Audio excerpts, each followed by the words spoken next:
اقسم بمواقع النجوم، یہ لا جب آتا ہے پہلے تو وہ مخاطب کی بات کی نفی کرنے کے لیے، اٹ از لائک دیٹ، یہ نفی ہے. لا اقسم بیوم القیامہ، تمہارے خیالات غلط ہیں، میں قیامت کی قسم کھاتا ہوں. تو فرمایا فلا اقسم بمواقع النجوم. وقع یقع کے کیا معنی ہے؟ اور یہ سورت کون سی؟ واقعہ. اذا وقعت الواقعہ، وقع گر جانا، پڑ جانا، یہ ستاروں کے ڈوبنے کی جگہ ہے. فلا اقسم بمواقع النجوم وانه لقسم لو تعلمون عظیم. اور اگر تم جانو تو یہ بہت بڑی قسم ہے جو ہم نے کھائی ہے. اس وقت کا انسان کیا سمجھتا کہ ستارے کہاں جاتے ہیں، کہاں غروب ہوتے ہیں، کہاں گرتے ہیں؟ آج ہمیں معلوم ہے. سورہ حامیم سجدہ میں جو کہا گیا ہے سنریہم آیاتنا فی الآفاق وفی انفسہم حتی یتبین لہم انہ الحق، ہم انہیں اپنی نشانیاں دکھائیں گے آفاق و انفس میں، یہاں تک کہ یہ بات واضح ہو جائے گی کہ قرآن حق ہے. آج ہمیں معلوم ہے خلا میں بلیک ہولز ہیں،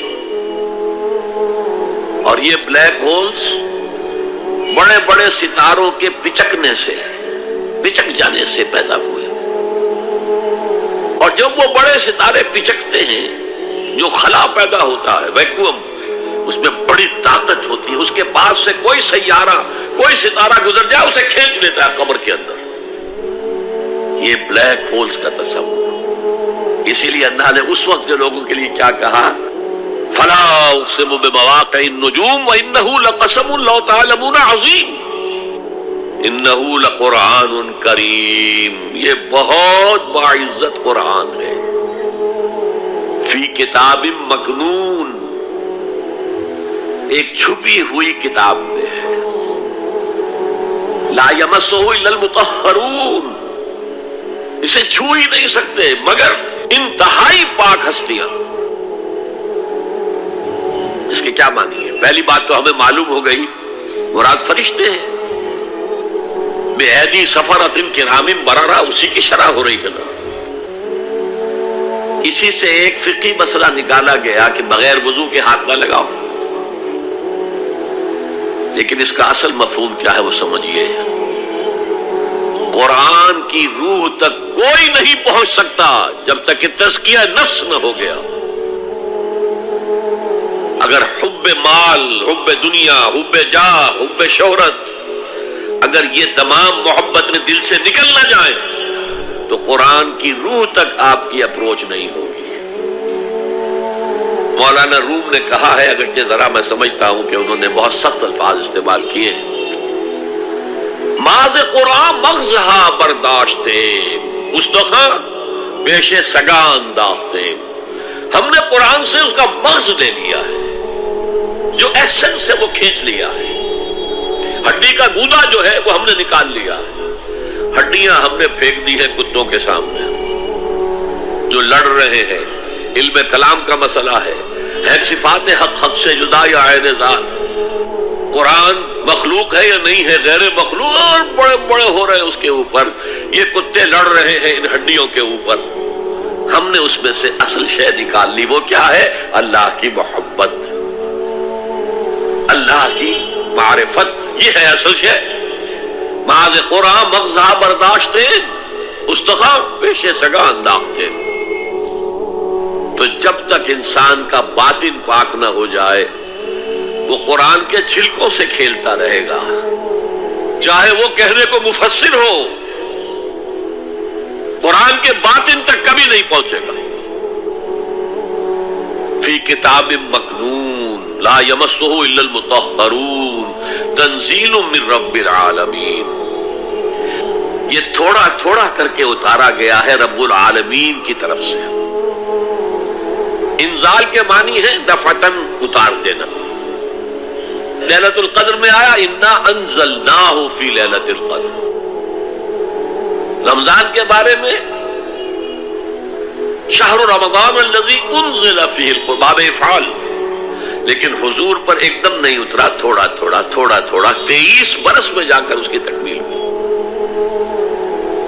اب دیکھیے جو شکوہ کیا اللہ نے، کیا اس جیسی نعمت سے تم مداہنت کر رہے ہو، بے اعتنائی کر رہے ہو، اسے پڑھتے نہیں ہو، اسے سمجھتے نہیں ہو، اس پر عمل نہیں کرتے، اسے اپنا امام نہیں بناتے؟ تمہارا طرز عمل یہ ہے، بلکہ تم نے اپنا نصیب یہ بنا لیا ہے کہ تم اسے جھٹلا رہے ہو۔ غور کیجئے، جھٹلانا جو ہے دو طرح کا ہے۔ ایک ہے زبان سے کہنا کہ یہ نہیں ہے، کوئی اللہ کا کلام نہیں ہے، یہ قرآن وغیرہ جھوٹ سب اساطیر الاولین ہے، یہ محمد نے گھڑ لیا ہے وغیرہ وغیرہ، جھٹلانا ہو گیا۔ ایک جھٹلانا ہے عمل سے جھٹلانا، مان تو لیا اللہ کا کلام ہے لیکن اس کی حرام کردہ شے کو اپنے لیے حلال کیا ہوا ہے۔ حدیث نبوی ہے، ما آمن بالقرآن من استحل محارمہ، اس شخص کا قرآن پر کوئی ایمان نہیں ہے جو اس کی حرام کردہ چیز کو اپنے لیے حلال ٹھہرا لے۔ اس اعتبار سے غور کیجئے، اور اس کی مثال بھی دی ہوئی ہے سورہ جمعہ میں، مثل الذین حملوا التوراۃ ثم لم يحملوها كمثل الحمار يحمل اسفارا بئس مثل القوم الذین کذبوا بآیات اللہ واللہ لا يهدی القوم الظالمین۔ مثال ان لوگوں کی جو حامل تورات بنائے گئے تھے اور پھر انہوں نے اس کی ذمہ داری کو ادا نہیں کیا، اسے قائم نہیں کیا، اس کے احکام پر عمل نہیں کیا۔ جیسے فرمایا ہے سورہ اعراف میں، قل یا اہل الکتاب، کہہ دیجئے اے نبی صلی اللہ علیہ وسلم، اے کتاب والو، لستم علی شیء حتی تقیموا التوراۃ والانجیل وما انزل الیکم من ربکم، تمہاری کوئی حیثیت ہماری نگاہ میں نہیں ہے، تمہارا منہ نہیں ہے کہ ہم سے دعا کرو جب تک کہ تم تورات اور انجیل کو اور جو کچھ نازل کیا گیا تمہاری طرف اسے قائم نہیں کرتے۔ آج اللہ ہماری دعائیں نہیں سنتا، 30 لاکھ جا کر حج کرتے ہیں، دنیا کے حالات میں کوئی ذرہ برابر فرق آتا ہے؟ اول تو حرام کی کمائی سے حج ہو رہا ہے، تو حج ہے ہی نہیں سرے سے۔ جو کچھ کرتے گئے تھے سودی کاروبار وہی آ کر دوبارہ شروع کر دیا، سرکاری ملازم تو جو رشوت پہلے لے رہے تھے اس کے بعد آ کر شروع کر دیا۔ یہ کیا ہے؟ یہ تکذیب بالعمل ہے، جھٹلانا ہے۔ تم نے اپنا نصیب یہ بنا لیا ہے کہ تم قرآن کو جھٹلا رہے ہو جیسے کہ انہوں نے جھٹلایا تھا۔ مثل الذین حملوا التوراۃ ثم لم يحملوها كمثل الحمار يحمل اسفارا، ان کی مثال ان گدھوں کی سی ہے جن پر کتابوں کا بوجھ لاد دیا گیا۔ مکالمات فلاں تم گٹھڑی باندھ کر گدھے کے اوپر رکھ دیجئے تو کیا وہ واقعی منطقی اور فلسفی بن جائے گا؟ یہ مثال اللہ دے رہا ہے۔ اور یہ مثال کیوں دی گئی ہے؟ اس آئینے میں ہمیں ہماری تصویر دکھائی گئی ہے۔ تم اگر قرآن کا حق ادا نہیں کر رہے تو تمہاری مثال وہی ہے جو یہود کی تھی۔ بئس مثل القوم الذین کذبوا بآیات اللہ، بری مثال ہے اس قوم کی جس نے اللہ کی آیات کو جھٹلایا۔ تو زبان سے تو یہودیوں نے کبھی نہیں جھٹلایا تورات کو، عمل سے جھٹلایا ہے۔ یہ وہ 5 مقامات ہیں جن میں اللہ تعالیٰ نے خود اپنے کلام کی شرح بیان کی ہے، تعریف کی ہے، اس کی عظمت کو بیان کیا۔ اب میں آپ کے سامنے ایک حدیث رکھنا چاہتا ہوں، حضور نے کیا فرمایا۔ ایک حدیث سنا چکا ہوں آپ کو، عن عثمان بن عفان رضی اللہ تعالی عنہ قال قال رسول اللہ صلی اللہ علیہ وسلم خیرکم من تعلم القرآن وعلمہ، تم میں سے بہترین لوگ وہ ہیں جو قرآن سیکھیں اور سکھائیں۔ یہ حدیث بڑی عجیب ہے، یہ ترمذی میں بھی ہے اور دارمی میں ہے، اور اس کے راوی حضرت علی ہیں رضی اللہ تعالی عنہ۔ عن علی رضی اللہ عنہ قال، حضرت علی فرماتے ہیں انی سمعت رسول اللہ صلی اللہ علیہ وسلم یقول، میں نے سنا اللہ کے رسول صلی اللہ علیہ وسلم کو یہ کہتے ہوئے انہا ستکون فتنۃ، ان قریب ایک بہت بڑا فتنہ رونما ہوگا۔ حضرت علی فرماتے ہیں قلت، میں نے عرض کیا مل مخرج منہا یا رسول اللہ، اے اللہ کے رسول یہ فرمائیے اس فتنے سے بچنے کا، نکلنے کا راستہ کون سا ہوگا؟ جیسے آپ بڑے بڑے حالوں میں دیکھتے ہیں ایگزٹ، عرب ممالک میں لکھا ہوتا ہے مخرج، اگر کہیں آگ لگ جائے، کہیں دھواں بڑھ جائے تو نکلو، لال جو روشنیاں ہیں ان کے اندر جو نیچے دروازے ہیں ان کی طرف جاؤ، یہ مخرج ہے جان بچانے کی ہے۔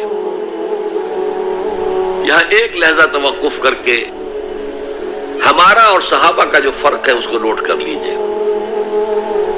اگر ہم ہوتے تو کیا پوچھتے؟ حضور یہ فتنہ کب آئے گا، کدھر سے آئے گا، کیوں آئے گا، کیا ہوگا؟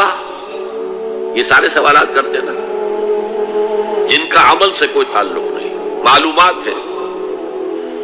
حضرت علی نے کچھ نہیں پوچھا، بس آپ نے فرما دیا کہ بہت بڑا فتنہ ہوگا، تو بس ہمیں یہ بتائیے کہ اس سے نکلنے کا راستہ کیا ہے۔